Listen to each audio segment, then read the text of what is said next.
paz do Senhor Jesus Cristo, irmãos, amém? Hoje o título que eu queria ler para você é em 2 Tessalonicenses,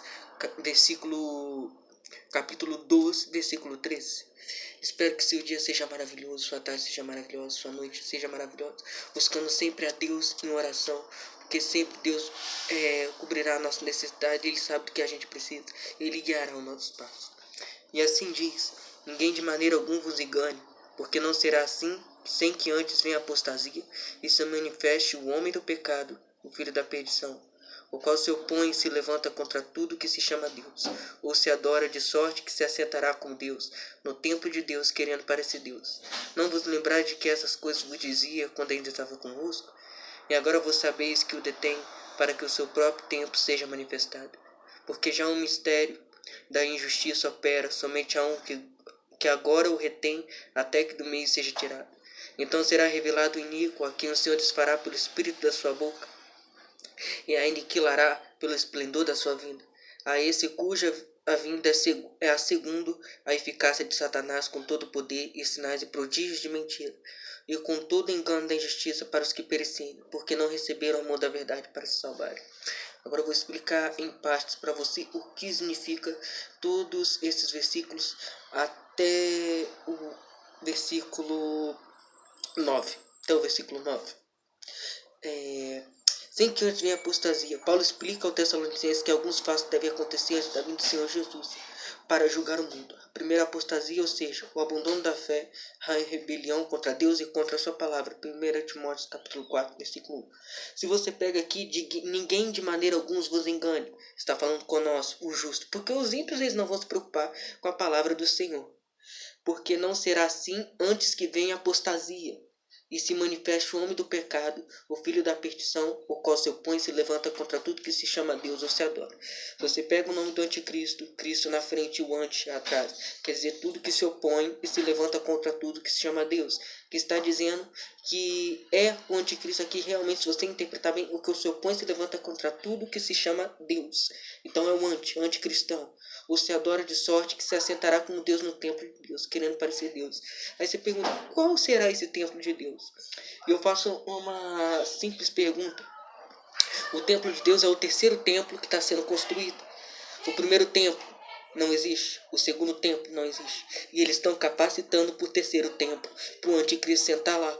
Porque alguns judeus estão cegos espiritualmente e não acreditam que o Messias veio ainda para este mundo. Não vos lembrais de que essas coisas vos dizais ainda que estáis convosco? A apostasia crescente em todo mundo proporcionará um cenário propício para o segundo acontecimento terrível para a humanidade. É um terrível para a humanidade. Você junta o Holocausto, você junta a Segunda Guerra com a Primeira Guerra, não dá 1/3 da grande tribulação que vai acontecer aqui nesse mundo. Todo mundo proporciona um cenário propício para o segundo acontecimento e para a humanidade. A revelação do homem do pecado, ou anticristo, em 1 Jó, capítulo 2, versículo 18. Este homem maligno será a própria personificação do diabo e terá a capacidade imensa de seduzir e enganar todos os povos da terra, inclusive o povo de Israel. Assim como Lúcifer arrastou a terça parte dos anjos para si, na sua rebelião contra o Altíssimo, em Apocalipse diz, capítulo 2, versículo 4, o anticristo atrairá multidões que o seguiram cegamente. Vamos versículo 4. Contra tudo que se chama Deus. Na história judaica, há relatos de homens extremamente cruéis, soberbos e rebeldes, que auto se proclamam Deus. Desrespeitaram a lei de Deus e profanaram o seu templo. Esse foi o caso do Antíoco Epifânio, por volta do ano de 167 a.C., que ofereceu uma porca sobre o altar e violou o lugar santíssimo. E todos os ex-imperadores malignos que se opuseram a Deus o odiaram, prefiguraram o último mais terrível personagem da história da humanidade, o anticristo. Esse homem será mais do que um líder político, ele será a encarnação do próprio diabo. Ele concederá o seu poder, a arrogância do anticristo será tão grande que ele blasfemará contra Deus e contra seus filhos Jesus. Além disso, afirmará o mundo que é Deus e obrigará todos a adorarem esse humano, que se colocaram no templo quando foi construída em Jerusalém. Por isso, se você pegar essa parte aqui, afirmará o mundo, Deus obrigará a todos a adorar sua imagem que será colocada no templo. Se não existe o primeiro templo, se não existe o segundo templo, estão construindo o terceiro, então será o terceiro templo. Afirmará ao mundo que é Deus e obrigará todos a adorar a sua imagem, que será colocada no templo quando for reconstruída em Jerusalém. Conforme afirmam muitos estudiosos, o Senhor Jesus também fez a experiência neste acontecimento. A profecia de Daniel, chamada de a abominação da desolação, Deuteronômio capítulo 11, versículo 36, ou Mateus capítulo 24, versículo 15. E sabeis o que detém? Existe algo ou alguém que impede a manifestação do anticristo, um poder superior capaz de confrontar o poder das trevas e detê-la? Não temos a menor sombra de dúvida que é o único capaz de impossibilitar a ação do diabo, o Espírito Santo, que age nesse mundo por meio da sua igreja e impede o avanço do domínio do mal. Deus permite que Satanás se aproxime de nós para nos atentar só com a permissão de Deus. O poder de Satanás é limitado.